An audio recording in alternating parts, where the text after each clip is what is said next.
Good evening on this very wet Wednesday on May the 15th from Winkler, Manitoba. It might be raining where you are too. I don't know, but we're certainly getting our share of precipitation. My name's Carl Krebs, and we are going to get into the Wednesday segment of our podcast, Farm to Market, with my knowledgeable colleague and all-knowing, all-seeing, and now he's going to correct me on that one, 53 years, Harry Siemens. He's going to join me in a minute, and we got some stuff to talk about. So why don't we get started right now?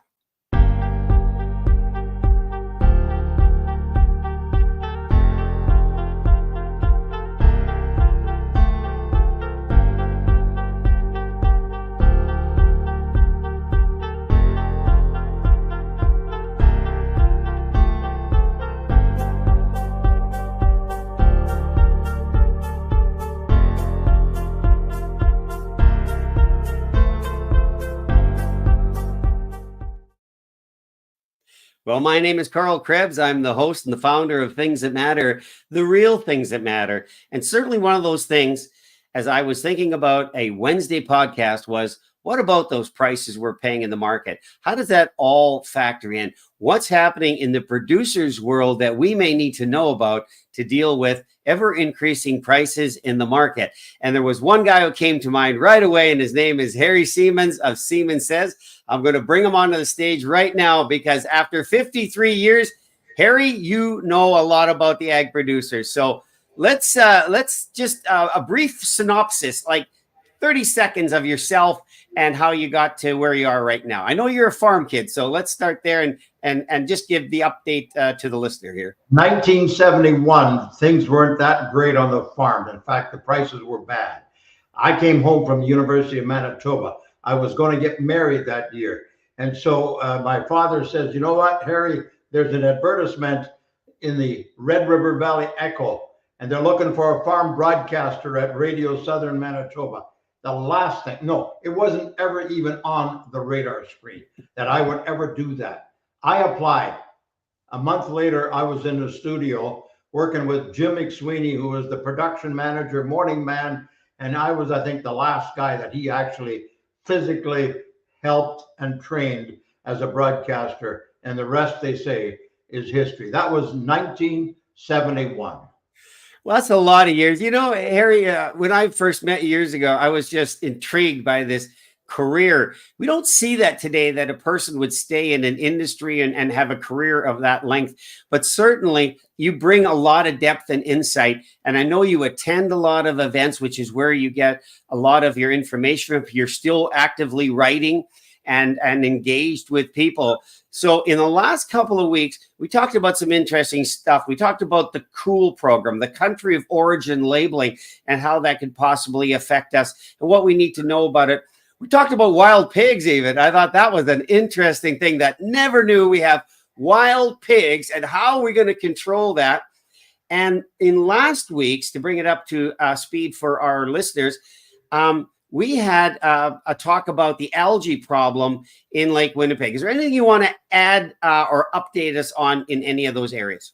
Well, Manitoba Port, General Manager Cam Dahl, and we focused on the editorial column that he had written at that time, asking that, yes, it was titled, Farmers Want to Be a Partial Solution to the Problem of Algae in Lake Winnipeg. And he was inviting that we form a task force. And so I did a little search initially, and I could see that there was some positive response.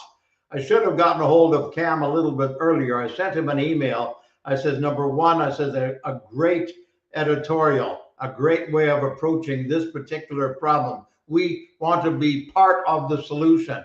And I asked him, have we got any response, from the provincial government, from the various organizations? I believe there was some from the University of Manitoba, and there were some other ones that were saying, yes, we're ready to work with you. But then I looked at it briefly, and there were some caveats, in order to make this thing work. So that's number one. We need to keep a watch on that one. Secondly, you talk about country of origin labeling.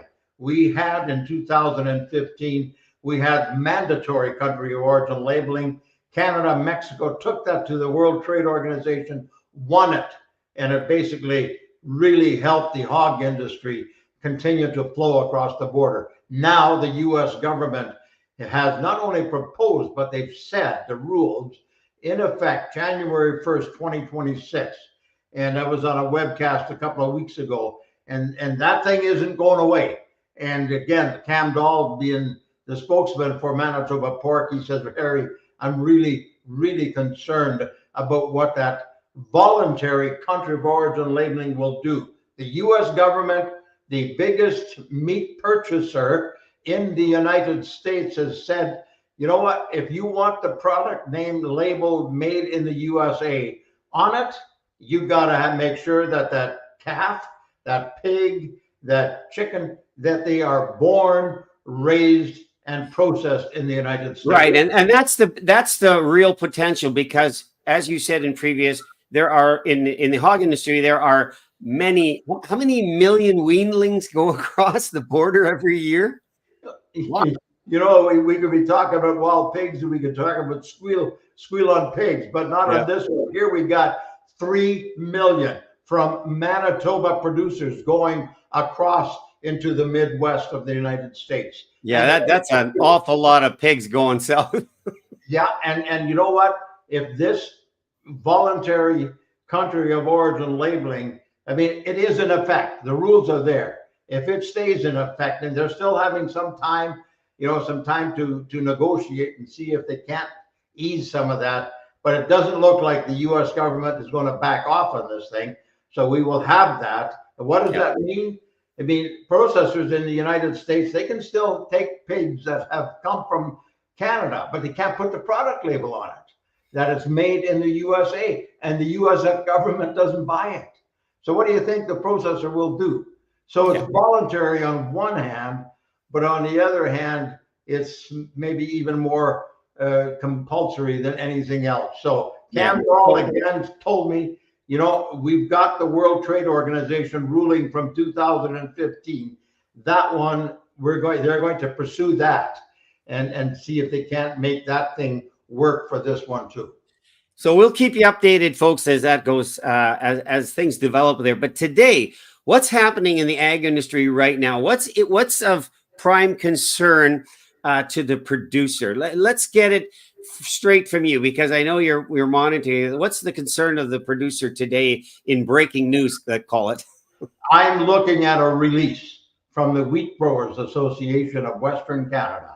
And the Wheat Growers Association continues to urge the federal government to take immediate action to prevent a shutdown of the Canadian rail system caused by a union-led strike. And we're talking both railways here, both of our national railroads. Work stoppage by both railways would cause long-term damage to Canadian agriculture and jeopardize the viability of Canada's economy. And let me tell you, that's coming from the Wheat Growers, one of the top organizations, in my opinion, in Western Canada. Yeah. So as a producer is preparing and getting into the seeding, of course, that's already happened in some areas, but with the rain, there might have been a slowdown or a stoppage for now. His thoughts are on the fall market, but we're not that way as we were one time. In my understanding, the fall was that busy time where the railroads were really moving product, but it's a year-round affair now. You take a look at all the stockpiles of grain and such, and the producer is now free to move his product, right? He can do any contracts as he wishes. But so this is a year-round thing. I mean, if this stops now, it has a ripple effect right away. Farmers rely heavily on the movement of grain, fertilizer, and other inputs by rail. So if they both stop working, it severely disrupts the supply chain. Here's the other thing that I told you just before we came on air, is that we've got customers. You know, if you take the West Coast, I've toured the Port of Vancouver, and China takes, so much of their grain right from there.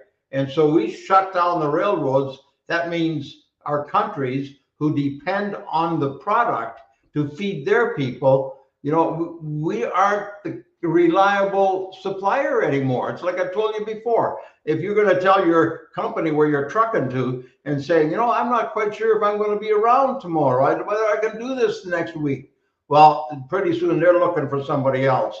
And so that's the biggest challenge right now, that we don't ruin our reputation on the world market by all of a sudden not being able to supply their needs. You know, just off the top, and I'm putting you on a spot on this, but it just came to mind: trucking versus railroad in terms of the volume of product that farmers need. Any idea on the percentage of that? Because I cannot see a trucking industry keeping pace with what railroad cars can move. There's just no comparison there. No, you're absolutely right. Like, you take the big elevators, you go along Highway 75, we call them input terminals. You can get 110 car train. And the way the system is now set up with the Port of Vancouver, those trains never have to stop. They can come into the one at St. Agatha and they can slowly fill those 110 cars in the wintertime without stopping at all. You know, and why? Why would you want to turn the diesel off if you don't have to in -40 weather and try and start it up again, you know, 2 days later? So that's the thing. And then they take that to Vancouver and they can unload exactly the same way. They do not have to stop. So comparing trucks, you know, would be specific and smaller specific markets, you know, something that's just kind of a niche market is served by the trucking industry. Absolutely. And the trucking industry, when I was at the Port of Vancouver, they told me exactly, the port manager just said, he says, when that truck starts to come through the mountains, they got to turn on their GPS so we know where exactly they are, so that when they come in, they know where to unload. So yeah, so on one hand, we got a truck, on the other hand, we have 110 rail cars full of grain. So the difference, I'm not quite sure. But when we shut down the railroads, we shut down the transportation industry. Sure, trucking can help a little bit at that point, but not the overall, when we're shipping millions and millions of bushels to China, Japan, and what other countries we're shipping to. When we talk about the wheat industry, the producers that are in the grains, it's a very different market than it was, you know, just a little over 10 years ago, when the monopoly, as it was called, really was dismantled.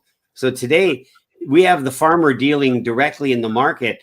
How does that point to some of the differences? Maybe just go back a little bit, back to 2012, and then bring us forward to today's market with these challenges that producers are facing.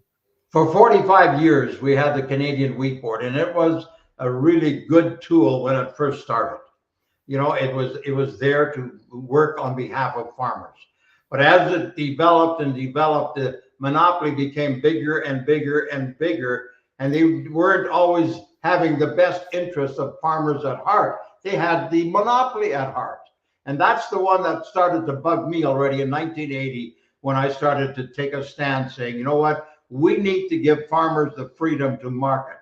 So the monopoly, you know, I farmed from 65 to 71, 72. And in 68, 69, the wheat board depended totally on quota. So I had a 3-bushel quota.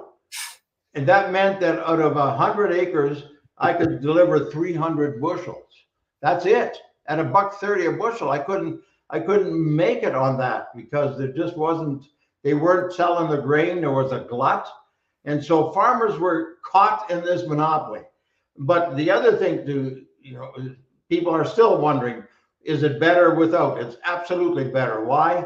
Because in Manitoba, we only marketed about 10% of our wheat and barley through the Canadian Wheat Board. They didn't take the feed grains, they took the bread wheats and the barley, right? But at the same time, it had such a huge umbrella effect over the entire industry, because so many things that had to do with wheat and barley, the Canadian Wheat Board monopoly would simply say, well, you can't do that. You can't do that. That's illegal. That's illegal. So it really put a damper on how farmers could actually market their grain. And, and I could talk about it for a long time, but things changed, Yeah. and under Jerry Rich, who was the Minister of Agriculture and the Wheat Board, Stephen Harper was the Prime Minister, and they introduced the Freedom of Marketing Bill. And as of August the 1st, which is the beginning of the next crop year, 2012, great celebration for the simple reason from now on, farmers didn't have to market under the monopoly. They could go, it didn't matter to them whether they hauled 75 miles or 100 miles or 10 miles. The basis made the difference and paid for the freight in between. So, but the farmer was dealing directly with the elevator manager, or his own consultant was doing the same. Whereas before, you were just, you know what? You hauled to the elevator, you had wheat, and then you had to deal with them and wait for your check. Right. So the producer has a lot more responsibility in the market today, and a lot more control over it too. Because Totally. we talk about the producer who's a price taker, but he also has the ability to book his contracts according to what's happening on the open market, right? Oh yes, I mean, right now, I could talk about a number of marketers and marketing newsletters. One is the Wild Oats newsletter, published for I don't know how many years by a fella, very good friend, John Dubino. And I just had a chance to visit with him just 2 weeks ago. And he's the kind of person, he puts out this weekly newsletter, and he always says, this is, and he farms at Sperling, but he said, this is how we market. This is how much we have sold of our current crop year. Whereas before, you had to wait for the wheat board to do some of that, and then you wondered whether they would ever get to the point of getting, and you never knew what the price was until the final price would come out. So yeah. Absolutely, from what I gather, and I'm no expert on marketing, but I read and watch and listen to guys like John Dubino and Jonathan Drieger of Left Wing Marketing. And these guys, they are out there working on behalf of the farmer. They know what's going on in the marketplace. So the farmer pays them a bit of a premium. And so they don't tell you when to sell or buy. Mm-hmm. They just make sure you know what the situation is, and then you make up your own mind. So for you folks listening out there, I'm talking to Harry Siemens, a 53-year veteran in the ag industry. And he always says, this is what he says. It's what he knows. It's what he has observed. And the banner at the bottom is how you can get a hold of Harry at Harry Siemens, @gmail.com, or on X, formerly Twitter, at H Siemens. You can find him there. You can follow him, and you can contact with him as well if you have any questions about what we're talking about here today. What else is happening out there today, and that you want to bring to the attention of people like myself who are just curious about all the things that are happening that affect our food prices? What's going on further to this? We are in spring seeding time, and a lot of farmers, and that's why they have their consultants. Farmers, they put their mind to farming. They put their mind to putting in the crops. They put their minds into making sure they use, they spray, they seed, they till, whatever it may be, and so they leave some of that other stuff up to their consultants. So what's going on right now? Well, as we said, it was the rail strike is probably on the minds of a lot of people at this point. But at the same time, the grain prices have kind of, about almost 3 years, grain farmers had, ever since the conflict in Russia or Ukraine, the grain prices went up. They went up, and about 2 years, almost 3 years, they had record grain prices. The grain prices are still good. But at the same time, when we see the grain prices going up, all the supply products also go up. They don't come down like the grain prices. The grain prices can be so the input costs and so forth. But you know what? One other thing comes to mind. When and I have to be careful that I don't talk just grain, because we talk hogs, we talk cattle. I talk We sheep. need to start a little bit more on the chickens. We've ignored the chickens. And you're right. And I really, in future programs, I think I would like to touch on supply management, supply marketing, which includes chickens, turkey, and dairy, right?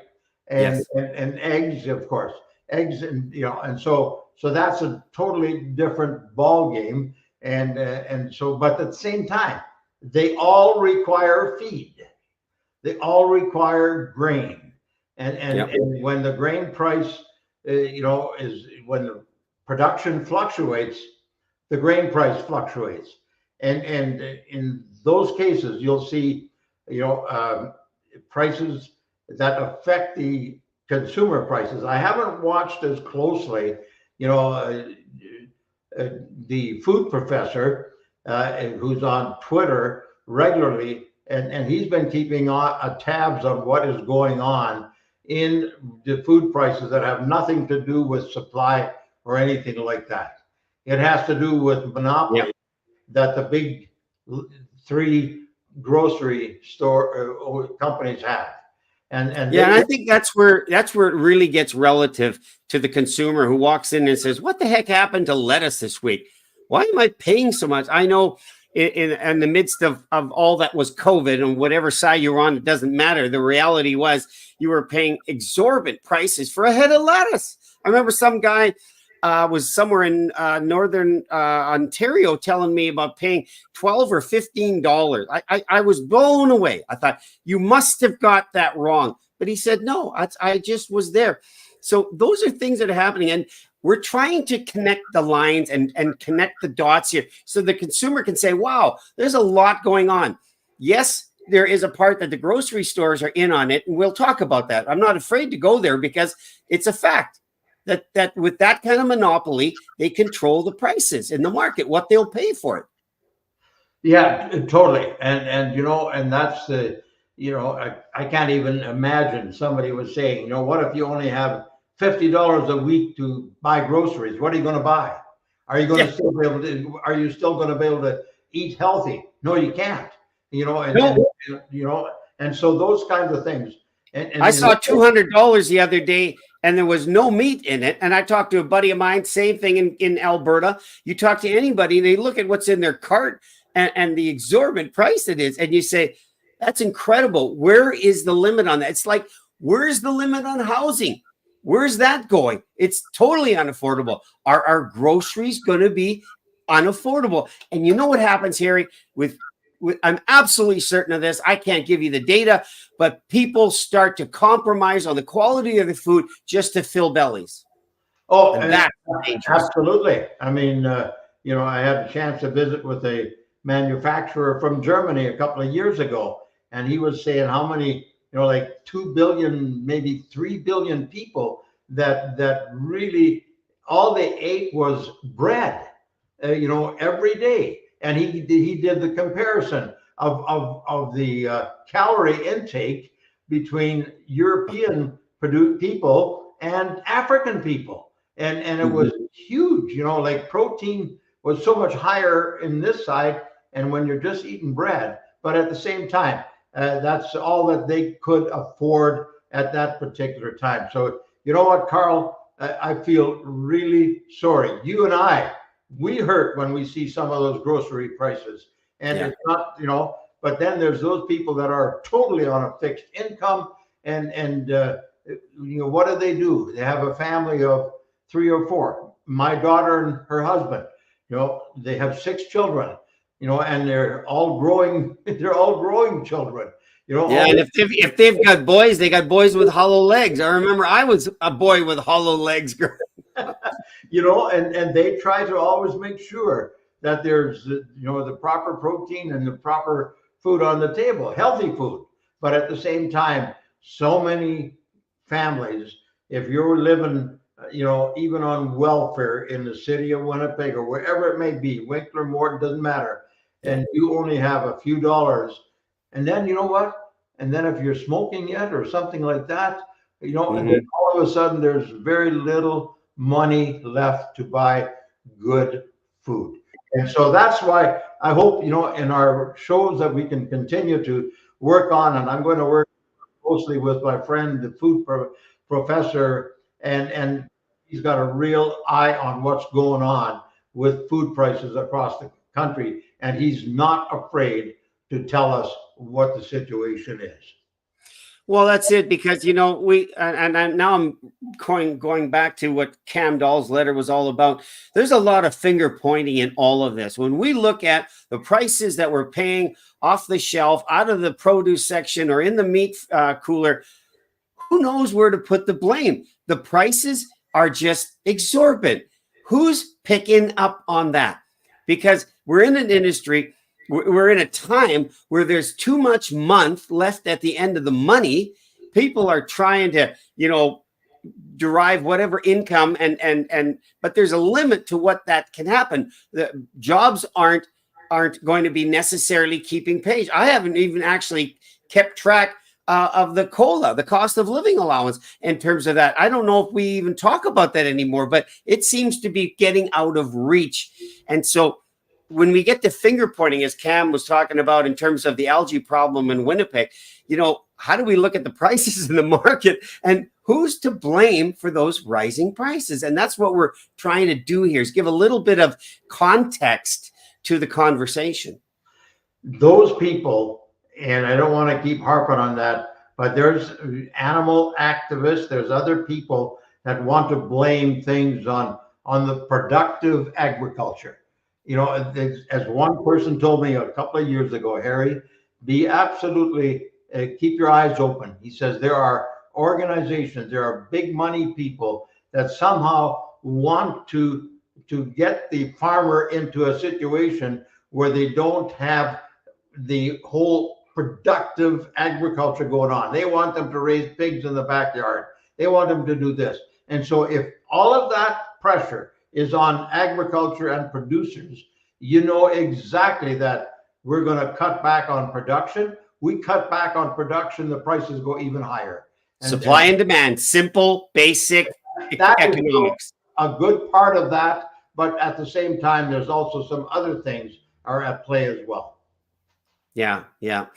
Well, it's not something we're going to exhaust. That's why I feel we have a show that will continue for a while.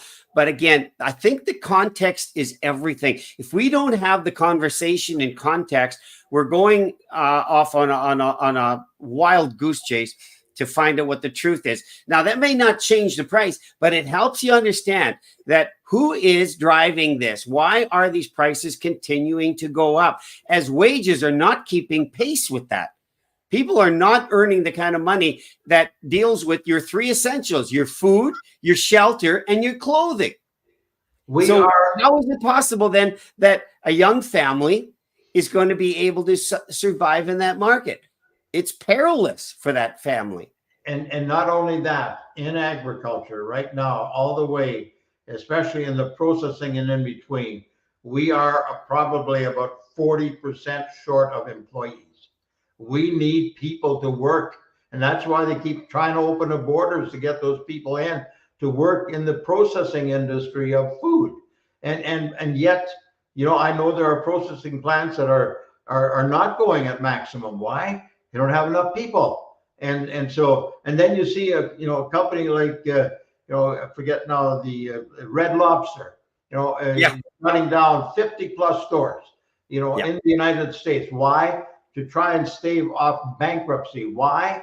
Because they can't afford to sell the food in the restaurants, and in a lot of cases, people can't afford to buy them. So boom, they shut down. Well, you know what, Harry? I know we're all living at different mile markers in life, and I'm still in my good income earning years, and I look at when I go out, just a couple, just a friend, it's no problem to get to a $90 bill and you haven't had a full course meal. You look at that. So again, the food prices manifest themselves in the restaurant prices you pay too. You know what? And we've seen that since COVID. You've really seen that in the last year, 2 years, where the prices have really gone up, and they go up from the last time to the next time. And I remember when I went through a fast food and I picked up a couple of chicken fingers, and Yeah. they were like $4 or $5 the last time. All of a sudden, $8. They doubled. They doubled from the last time. And I'm not going to say who it was, but they were good, luckily. But at the same time, boom, double in price.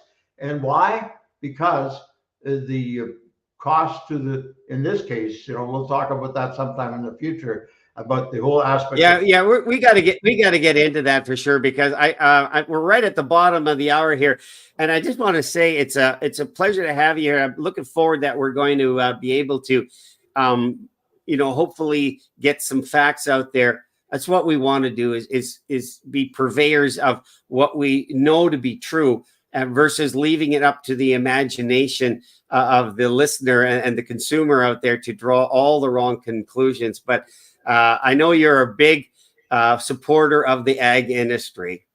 Yeah, absolutely. And here my hat goes off, my shout out to all the producers, all the suppliers that are out there making sure they get their crop in, so that, yes, there will be food in the fall, so that we can continue to fill our tummies, fill our hollow legs, as you said them. And I absolutely love being a farmer's advocate, and I will continue to do so until God decides I don't need to anymore. That's Siemens says. Somewhere, sometime, somehow, I will see you again. Good evening. Right. Thank you so much. Well, that is Harry Siemens, 53-year veteran in the ag industry. And we're going to talk about all facets of the ag industry to try to connect the dots as we go forward with this Farm to Market podcast that is every Wednesday at 7 p.m. Manitoba time, 5 on the Pacific Coast, and 8 Eastern time. I invite you to share this out. I never thought I'd be this interested in the ag industry as I am, but I'm a consumer. You're a consumer. And when you start to see how little your money goes, how little you can purchase, that the purchasing power of your money is not giving you a cart full. I was a kid, and my mother would buy 2 grocery carts full of food. We ate well as kids, and Riediger's Supermarket was her favorite place. And we'd come out of there with 2 grocery carts full for $150 back in the 70s. You couldn't come close to that today. So please hang out with us here Wednesday, 7 o'clock, and Harry and I will continue to bring you some interesting facts about what's happening in the industry. Because you know what? Your food, the price you pay, yeah, those are things that matter. We'll see you here again next Wednesday at 7 p.m. Good night.